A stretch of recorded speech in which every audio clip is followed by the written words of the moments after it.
Hello, Zeb Aurelios from Star Wars Rebels, and you're listening to Inside the Force. Carabas. Gotta go, Hera's here. It is a period of Star Wars mania. As new movies, comic books, novels, and TV shows populate the system. Fueled by their love and passion for the galaxy far, far away, two exceptional geeks tap into hundreds of holocrons in order to bring you the knowledge and insight of all things Star Wars. Come and join them as they go inside the Force. What's up, everyone? How's it going? Dave Cottingham here with Casey Cooley. Hello, everybody. And this is Inside the Force here in the month of June now. Yes. Well, I guess last week was the month of June too, wasn't it? Are we still in June? Yeah. Beginning of June, yeah. Yeah, right. yeah. It's going fast. It is. Life is moving along. It is moving quite extremely nicely. fast. Yeah. We are a mere 100 and I think it's 96 days from episode 8. 190. Actually, no, that ain't right. 188 days. Whoa. See? It's moving so fast. Jeez. Days are flying by. I just blinked and like 6 days went by. And something like 350 from Han Solo, which I'm Less still than a year away from Han Solo. I'm still a little confused that we not confused, I guess, but I curious on why we haven't gotten an actual title for that movie yet. Yeah. Like, do you think? I don't think it's gonna be called Han Solo. Do you? I don't think so. Right. They just really like to pace themselves with Yes. this marketing schedule. Which is weird because I feel like episode 7 came so early and long. Yeah. Yeah, they are holding on now these days, but So they don't want to, I guess, overstep themselves. That's and right. Have so many different titles being marketed at the same time. yeah. Makes sense, but But you know, Man. Rogue One's done, yeah, so let's move on. we can. We Episode can talk 8. about the next movie. Anyway, thanks for listening and checking us out today. We got some things to go over. I'm excited about talking about the next novel I'm diving into. And, of course, we are kind of talking about episode 1 somewhat. And we actually got what seems like a tie into episode 1 announcement here with some of the gaming and all kinds of stuff. So, Yeah. Case, what we got? Well, movie news still kind of light. There's some just more talk about Carrie Fisher's role in episode 8 and episode 9. Same old stuff. Colin Trevorrow's actually talked a little bit about it. He's the director for episode 9.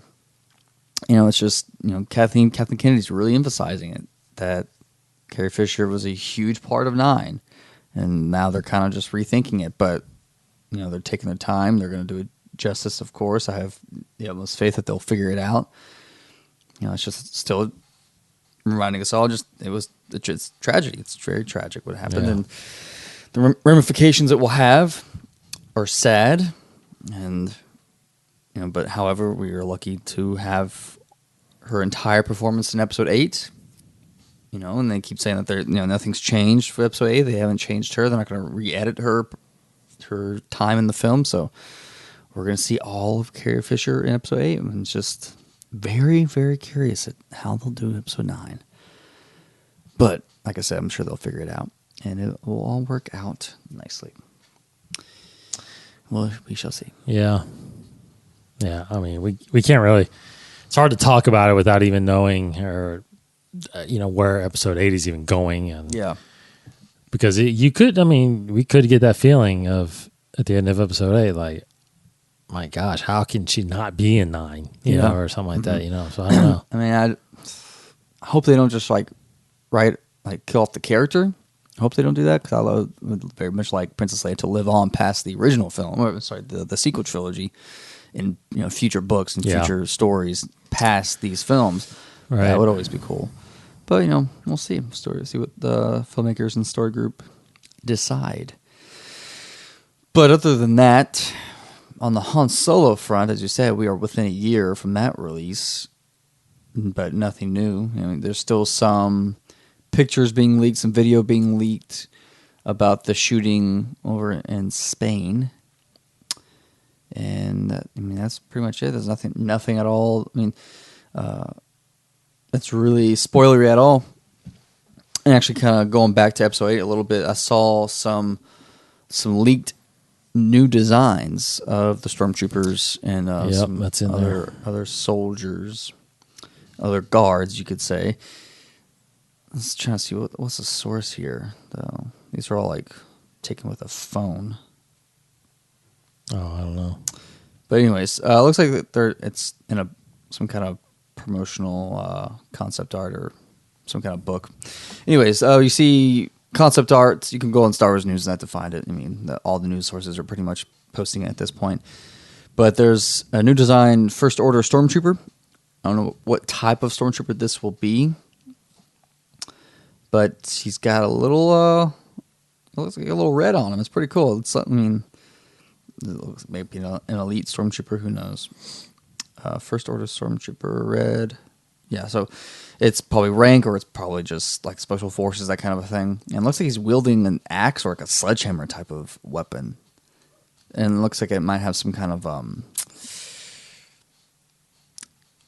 energized force to it, or something very much like what the FN 2199 had, the traitor Stormtrooper had. That little baton that kind of sent a jolt of energy every time it would hit something. This sledgehammer or axe type object looks like it has the same type of energy behind it. So could be a cool weapon. Will make a good action figure, which I'm sure they're thinking of. Another First Order design that we're seeing here, and there actually is, I think, a name for. It's just a red First Order guard. I don't know if there's a name for it yet, but it's very reminiscent of the Royal Guards, but more. It's not just like a simple guy in a red cloak. Like, this guy looks like he's got some armor. Like, he looks very ninja-ish. He looks very like this guy's gonna do some action. He's all red. He's got red armor, a crazy-looking red helmet, and this red staff, kind of spear-like object that looks like he's swinging around. The design here is drawn. It's illustrated, whereas the Stormtrooper one seemed more practical. Like they actually took a picture of a real costume. This one of this red guard seems drawn, but it looks cool. Looks like we might see some crazy action with these new First Order troopers. And then something that I actually thought was really cool was some of the vehicles. The new Walker, the First Order Walker, and I guess these are the same ones that we saw in the trailer. And the name of these walkers are actually on this. It's the ATM-6. That is the name of the new Imperial Walkers. I think they actually might be bigger than the AT-ATs. However, the design is different. Like the head looks more like a animal. It has more animal features. I feel like almost like sloth claws instead of these blocky hooves that the old AT-ATs had. It's got a central blaster cannon on top of the back or the hump, whatever, of the AT-AT or the ATM-6. Sorry. And then even the face of it has like a weird little jaw kind of characteristic to it. So very different looking than the AT-ATs that we've seen, or even the AT-ACTs that we've seen. Hopefully they fix the weakness of the neck there. But yeah, it's pretty cool. I'll have to do some checks to see if this is the same thing in the teaser trailer that we saw. But I'm going to go ahead and guess it is. So a few little things. 2 troopers and a Walker, new design from The Last Jedi, and these are pretty much legit. Very, very cool. Nice. And that, I believe, is all from the movie side of things. Cool. And obviously nothing too on Rebels or any kind of TV there's news. One little thing I saw where apparently Dave Filoni squashed that ridiculous rumor of Ahsoka turning into a wolf. Did you you've heard about that? Oh rumor? yeah, I heard about the rumor. Right? Yeah. and somewhere Dave Filoni, I read on Reddit, I read it on other news sources, but yeah, Dave Filoni has been like just straight up killed it. No, it's she does not turn into a wolf. Yeah, I think. Thank goodness. I think a lot of people would be upset if she doesn't come back in the form at some point. Yeah, well, see here. Okay, I found it. It's very, very Dave Filoni. I feel like to do something like this. He tweeted a picture, a drawing of his that clearly illustrates that no, this is not. You have to go to his Twitter account. And you'll see it's a. I didn't. Did you not read the? I didn't read it. I didn't read it either. But it's a drawn picture of Ahsoka touching the nose of the big wolf with an owl flying above him, and it's got little captions next to each figure that he drew. So next to the owl, next to the wolf, it's labeled wolf. Next to the owl, it's labeled owl. Next to Ahsoka, it's labeled not the wolf. So and like she's literally touching his nose. So I guess it's his way of saying he's being on the nose with this. She is not the wolf. So there you go. She does not turn into a wolf. Whew. Yeah. Thank goodness. Thank goodness. Yeah. But no, nothing else with Rebels. I mean, who knows if she'll show up in this last season? People have been kind of hoping that something like that would happen, but I don't know. Do not know about the fate of Ahsoka. Is she part of the Forces of Destiny? She's gonna have a story. Yeah. But I think it's technically a prequel. Maybe, I don't know. It's not. I'm sure when it's earlier. Yeah. Yeah. For those of you who love the first season of Freemakers, Yeah. that returns next Saturday, which is June 17th. Didn't see the whole season here. Did you see any of it? I saw some of it. I didn't finish the season. Yeah, I got almost to the end. For some reason I haven't finished like the last couple episodes. But it's funny how they keep talking like it's canon and it's not canon, and it's so come on, it's so weird. We can't already get into this whole. It's not, but it is because I know they say it's like the Lego verse of Star Wars, right? Where they have their own kind of continuity. The thing is, they've said too, stuff like this, like the Lego shows, where it's not necessarily canon, but it doesn't really contradict, I guess. Right. So it could happen. It could. But it's or a version of it. Yeah, does. but it didn't happen. So that to me is a very close way of saying it did happen in some capacity, because this new season we're seeing pictures of Hera, we're seeing pictures of other major characters from the Luke. I think Luke and R2. I think we saw a picture of Luke and R2. Well, Luke was in the first season. He was. Okay. Yeah. I didn't get that far. But like he's involved with these characters, and no, it didn't technically happen, but it could have happened. Something like that could have happened. The big thing for me is like the first season centers around this the Kyber saber. Yeah. Like, is that real? Yeah. Like, was the first lightsaber actually a Kyber saber? Because that's what the whole season is about, really, kind of tracking down the pieces of the Kyber saber. I mean, you just got to straight up say yes or no. I feel like, and I don't know why it. Again, I don't know why it wouldn't be, unless it is stretching. Like, the Yoda Chronicles were different in a sense because you clearly had people in different time eras interacting with each other. Like you had Maul with his goofy legs during I guess it was still that time, but it was still post episode. Yeah, it was plucked out of where he should have been at the time. It was but it was just weird how they all interacted with each other, even though it wasn't. So I don't know. I guess it could have been. It could have been. But they do need to say yes or no, because I don't know, unless they're gonna confirm it in some other canon story, like a Kyber saber. Like, are they in some canon story ever going to say what the first lightsaber was? Right. And would that contradict the Freemakers? In that sense, I don't know. But yeah, to me, they just need to be black and white with it all. Like, yes, no. I'm fine with them saying yes. If the whole issue is with the comedy side of things, that doesn't bother me. No, it doesn't bother me at all. Yeah. Yes.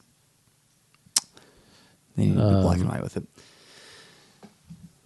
And then Forces of Destiny is coming soon as well. On Wikipedia. Wikipedia, yeah. Under Kyber Saber, Yeah. it says that this article is non-canon. Right.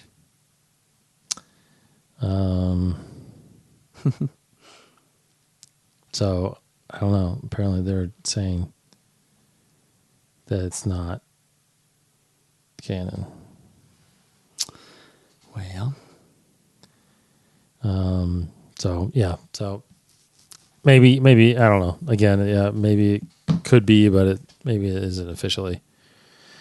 What was the last thing you just mentioned there? Forces of Destiny. Forces of Destiny, yes. This summer. It's coming. July, right? Next month, yeah. Yeah. Getting that pretty soon. Be on YouTube. It's just one episode. Is it one episode per character, basically? Or I don't know if that's necessarily a confirmed thing. There'll be some overlap. I mean, Ray's got a couple. I think Ray's got like 2 or 3. That's been confirmed. And I think there's some overlap with other characters, so we'll see. So the big movie, or not movie, big game news has come out on the Star Wars show this past week, where it's telling us that this Saturday, June 10th, we are getting a brand new trailer for Battlefront 2, and it's going to highlight gameplay from a new map that's going to show up on the game, which is Theed, the capital city of Naboo. And it's called Assault on Theed is kind of the map, I guess, right? The map name or something like that, or the conflict name, which looks like it's actually kind of Clone Wars based. Yeah. So there's clones in it, which, yeah, I mean, it looks, some of the renderings that we're seeing, it looks just like it. I mean, it's a pretty cool little event that EA's got scheduled here because, Saturday live streaming, and they've invited a lot of YouTube stars, Twitch streamers, even that they're having a contest right now where the fans, could win a seat to play on this. I don't know if it's still going on or not by the time you listen to this, but nonetheless, this Saturday around 1:30, I think, Eastern time, I think I'm not mistaken. You'll 12:30 Pacific time. So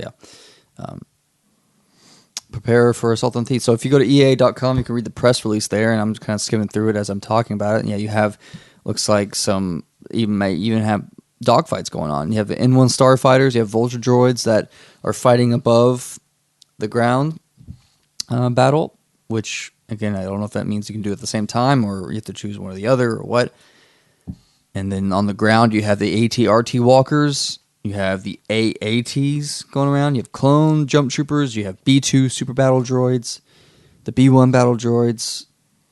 Hopefully you get some droidicas in there as well. Those are like the old Battlefront 2 video game. Battlefront 1 as well, but Battlefront 2 especially.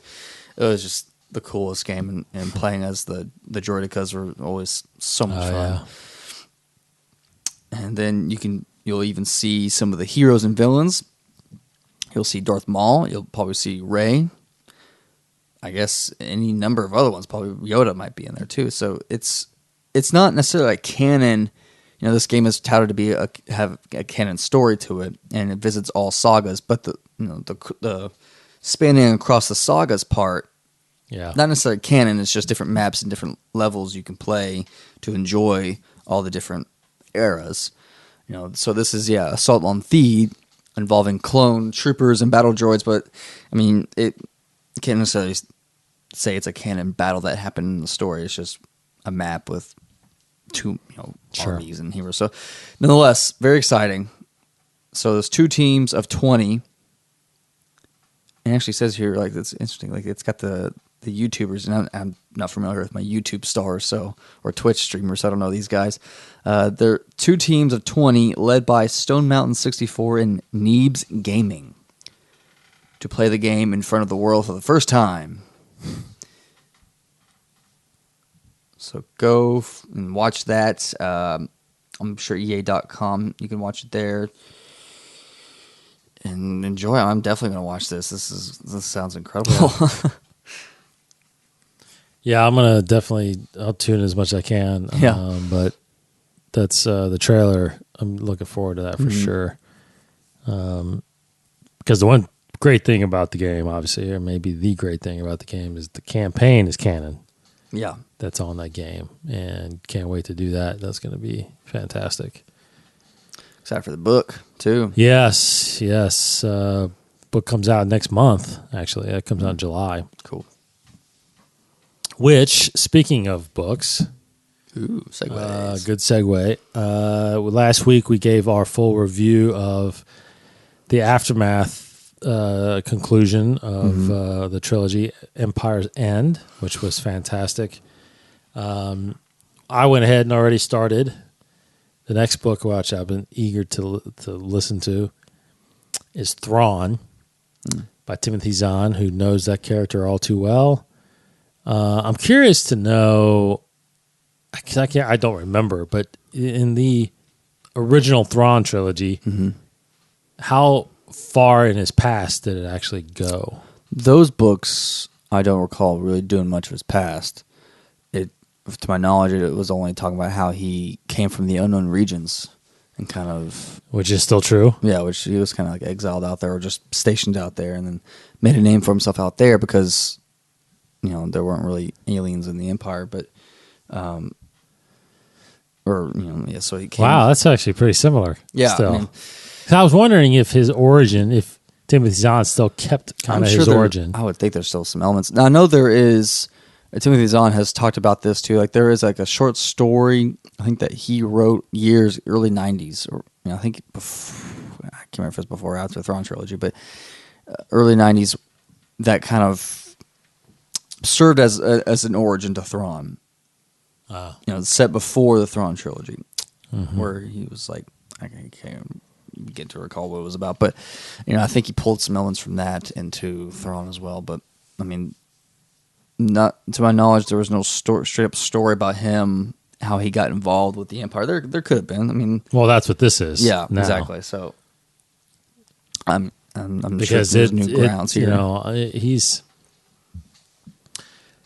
I completely honest. He was obviously a good character from the EU, and ever since they made him canon and added him to Rebels, you get the sense of, obviously, because Rebels being the first time you see him obviously on screen somewhere with a voice and all that stuff, as opposed to just reading it in a book. But based on that, Mark Thompson, who is the voice actor for most of these books that we're reading, he did the entire Aftermath trilogy, and he did some. Well, I think he might have done one other book. I can't remember that I read, but he's by far been the best. He's been fantastic with how many voices he could do, and the way he puts his own emotion into lines, and to make you actually really do feel like what the actors or what the characters are feeling. But anyway, so he's reading Thrawn, and I gotta be honest, I have, he did, I looked him up just now. He did A New Dawn as well, which was pretty good. But anyway, he knows, he has to know this character so well. Oh yeah. I mean, I'm guessing he somewhat created the character. He created 100%, right? Yeah. But what you're describing is pretty similar, if not right on. So sounds like his origin may not have changed that much. But out of all the books I've read, I just looked it up, not read, but audiobooks listened to, 3, 4, 5, 6, 7, 8, 9. This is the 10th book, Star Wars book. But I got to be honest, this is the first one that I truly, because I've been, I listen to the books as I'm driving to and from work. Right. But this is the first one where I truly don't want to stop listening. Yeah. And to the point where it's times where I'll pull in to work or I'll pull in to the house, just sit there for a few more minutes and get some more, because it's so well done. And not just the reading, not just the reading and the acting part by Mark Thompson, but this book with Thrawn, with Timothy Zahn, his writing is awesome. Which is kind of the same reasoning why I liked Tarkin so much, because James Luceno wrote that really, really well. And the person who read that, which was Ewan Morton, or Ewan Morton, or something like that. Ewan maybe, but he was good too. That was really good. Because what's crazy about Mark Thompson, and he does it with Empire's End too, he is spot on freaking Palpatine. Yeah. Like Emperor Palpatine, the way he talks, or I can't, like, he's like, just like, he has that rasp. He's like, how's he get, no, you kind of, he gets that kind of, so you're a chiss, like he says that to Thrawn, right? It's so crazy, it's so good. Plus he then, like there's this young cadet, you'll read it, but there's this young cadet that gets assigned to him, and I don't know how he puts like a young voice and then an older voice. It's so crazy how good he is. I want to really try to get him on the show. Yeah, that'd be great. Because he makes these books so good and so easy to follow. But I gotta say, I'm 7 chapters in on Thrawn, and it is awesome. It's so good. I mean, I feel like I've heard nothing but good things about it. I mean, I don't even. I have a hard time. Yeah, I mean, thankfully I'm going on vacation next week, so I should be done with it. Hopefully I can get a chance. Yeah. Hopefully I get a chance. It's a big book, though. It's total. It's I just played it. Total. It's about. I think it was over 16 hours, which is the longest book that I've gotten. Most of these other ones are 12, 13 hours. But I got to say, maybe part of it is because I did notice, because I remember you mentioned to me about playing in a double speed or 1.5 speed, which is a little distracting at some points. But because Thrawn speaks so slow, like I'm thinking, like that's probably why it's 16 hours, because when he's speaking, it's like he takes his time and drags it on. Rebels type.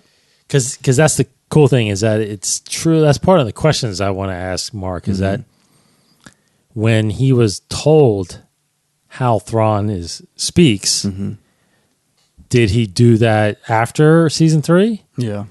Or did he do it and then season 3 of Rebels kind of went from that? You know what I mean? So it's one of those Mickelsons is the voice, right? It's Mads' brother.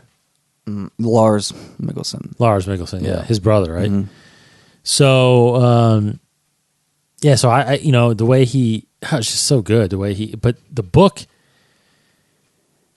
I'm interesting how it reads in the book, and how it's laid out, because I haven't looked into it.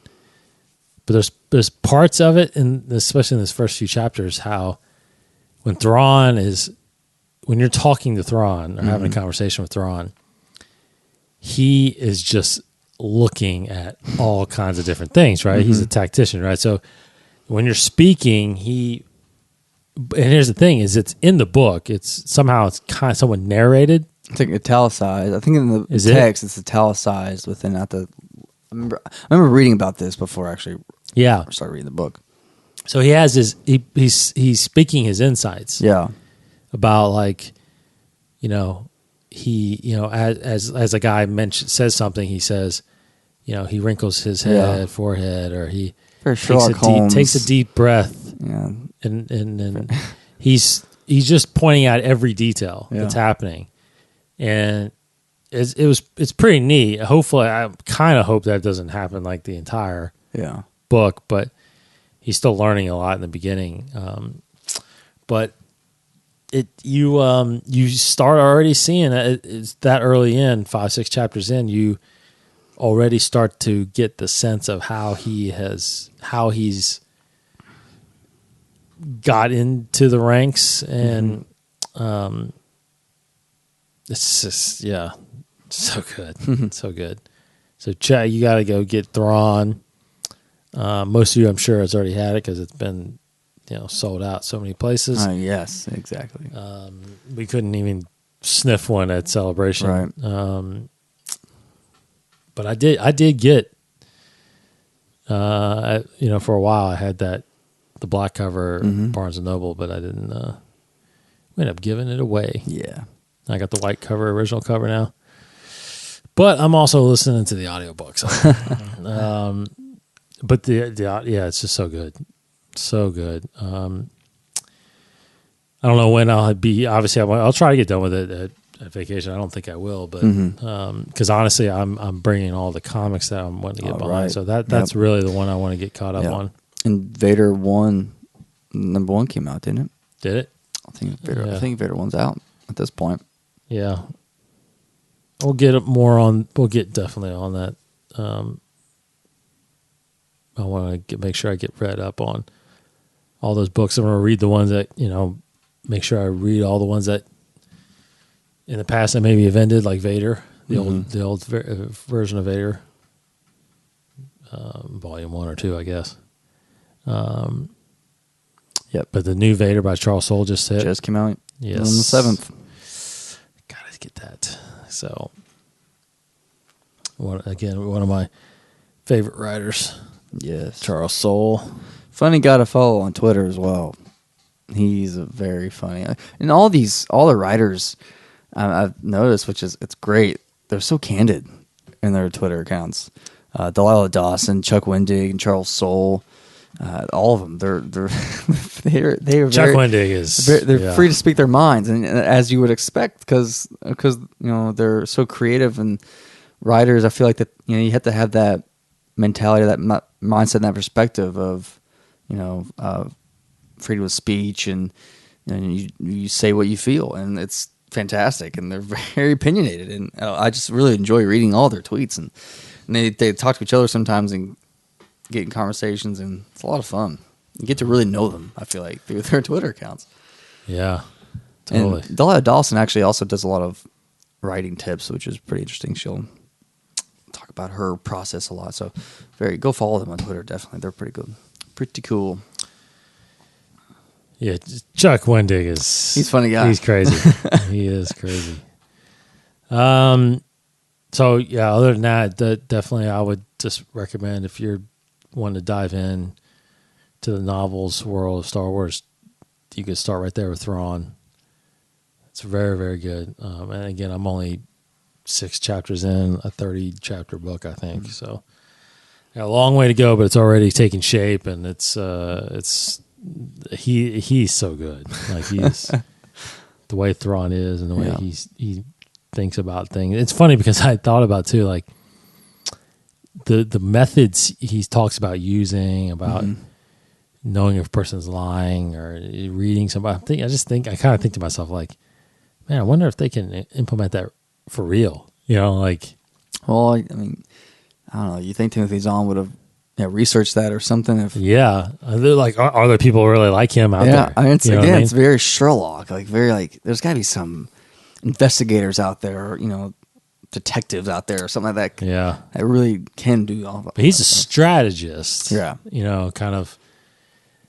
Okay, if you're going to attack me, here's the thing. I'm very much like Batman. I already know what I'm going to do before you do, and I have 3 different versions of it because you can't stop me either way, right? I feel like that's what he's doing, as far as he's positioning himself to get into the Empire. Yeah. And he's doing it in a way that's accelerating it. So it's just very eager to see where this novel goes. And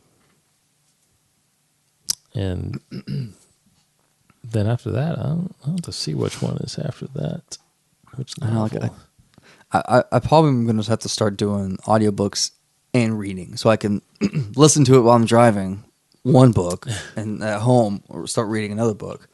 Like that's something I can multitask. See, that's the thing that I could never do is do 2 stories at once. Yeah. I would be lost. I always start it, and then I just get so wrapped up into one book over the other. I'm like, oh, I gotta keep reading this because it's so interesting. Yeah, I couldn't do that. Yeah, like I said, with comic wise, we'll get caught up on. I'm definitely gonna get caught up on the comics and start getting those reviewed for you all. You got something else on the Disney World? Yeah, I mean, just a little piece of news that D23, which is next week, July 14th through July. Oh, sorry, next week, next month. Yeah, July 14th through the 16th. We'll get a really nice preview of Star Wars Lands. Star Wars Land that will be in Disney World and Disneyland in Anaheim. 2019. So, yeah. 2 more years. Gosh, I'm so excited. Yeah, so it'll take place, even says specifically where it's going to be. A Galaxy of Stories pavilion at D23 Expo. So if you're going, if you are one of the lucky ones that gets to go to D23, please check it out. Yes. And you'll get an exclusive look at the new themed lands, including personal stories of cast members and Imagineers working to create the experiences. And yeah, land models, artwork, media. First ever look at some of the locations, starships, creatures, droids. It's nuts. I just can't imagine how awesome it's going to be. There's a YouTube channel out there, and I should have pulled it up, but I just now remembered it. There's a YouTube channel out there that actually goes and films the progress of the. Let's see, I think it's this. That goes and films the progress of the construction of the park. It's Skywalking Through Neverland, the podcast. Mm-hmm. And every now and then they'll post a video. I think their latest one is a week ago. Star Wars Land's construction update at Disneyland. And it's just a 2.5 minute of just seeing what's going on over at the construction site. So it'd be cool to hopefully start seeing some extreme progress and seeing how it's going to shape out, because the concept art is just mind-blowing. Yeah, I don't know how they're going to do the concept art like that. Exactly, so like a waterfall and the ships flying in and all these huts. Because it literally is just like the back corner lot of Hollywood Studios is where they're putting this. So it's not enormous there, but it's going to be obviously a well-done park. Mm-hmm. So yeah, I'm looking at this most recent video now, and it's just cranes and steel girders and some scaffolding. There's really nothing here, but man, they got 2 years. I'm excited. Checking out the rotary girder on I'm stupid. Very cool. Oh my gosh, I'm so excited. So, yep, that's about all the news, really. I mean, it's still, again, it's kind of light. Very light. Yeah, very light, but that's what gives you all the reason to look for Star Wars podcasts and find us and do our thing. I will mention that I gotta basically apologize for not having what we talked about last episode was, we're still kicking off our commentaries again. Mm-hmm. That we did a couple of years ago, but we're doing it with a guest this time. So we had Corey Cooley. We did episode 1. I'm doing my best to get that done and up. I figured I have it done by now, but this being the first one of this new series, I'm really putting a little bit more effort into making sure the graphics look good and all this stuff. So still feeling my way through that. So I'll get that up as soon as I can, so you guys can watch the trailer part. I'm really excited about. Looks good, man. So as soon as I get back from vacation, I will be diving into episode 2, making a trailer out of that. And then we got to get the commentary recorded again for that. So, which will be probably Anthony. Yeah, I think Anthony's going to do episode 2. I'm really, obviously I enjoy doing these, but I'm really looking forward to doing like Rogue One and episode 7, ones that we haven't done before. Because there's a lot to talk about, especially with Rogue One, how much it leads into the to the Star Wars saga, episodic saga. So, what else? Pretty much short week, short news week. Okay, well, guys, that would really do it. Go check out us at InsideTheForce.com. This show and all our other shows are on that site. You can subscribe right there to iTunes, Stitcher Radio, TuneIn Radio, Google Play. We're all over there. But again, you can listen to all the episodes right there on our website, InsideTheForce.com. I don't know if we'll be a little later, or Casey might be rolling on this stuff next week. I don't know. Yeah, if there's some news to talk about, I'll talk about it. So I will be gone though. I will be just in the East Coast somewhere on a beach, nowhere near the water. Trust me, because I don't see videos of sharks and stuff all over the place. So I'm not even going to go there. But yeah, that's it. We enjoy everybody. Thanks for checking us out. He's Kryptonian1138 on Twitter. I am DCottingham21. We will be back as soon as I get back, or Casey's going to go solo. If he doesn't go solo next week or get the guest, then we'll do something when I get back and kind of put it out early the week of. So, all right, guys. Thank you so much for Casey Cooley. To defeat an enemy, you must know them. Not simply their battle tactics, but their history, philosophy, art. Is that from Rebels? Yeah. Yeah. I love that from the trailer. That's in the episode of Hera's Heroes, though. Season 3, episode 4. I'm telling you, it is eerie. Yeah. How much it's a good voice. Mark Thompson has that voice down in Thrawn. It's just phenomenal. Very cool. Awesome. Star Wars is awesome. So appreciate you guys listening. Thanks so much. Again, go to InsideTheForce.com. Get on the feed there. Let's get talking, interacting. We're doing our best to get some people lined up on the show. Yep. And we will do that and bring that to you as soon as we can. So, everybody have a good weekend. For Casey. Goodbye, everybody. I'm Dave, and may the Force be with you. Thank you for listening to Inside the Force, a Star Wars podcast hosted by David Cottingham and Casey Cooley. For more shows, additional content, articles, and the latest Star Wars news, please visit InsideTheForce.com. Inside the Force. For the Force in all of us.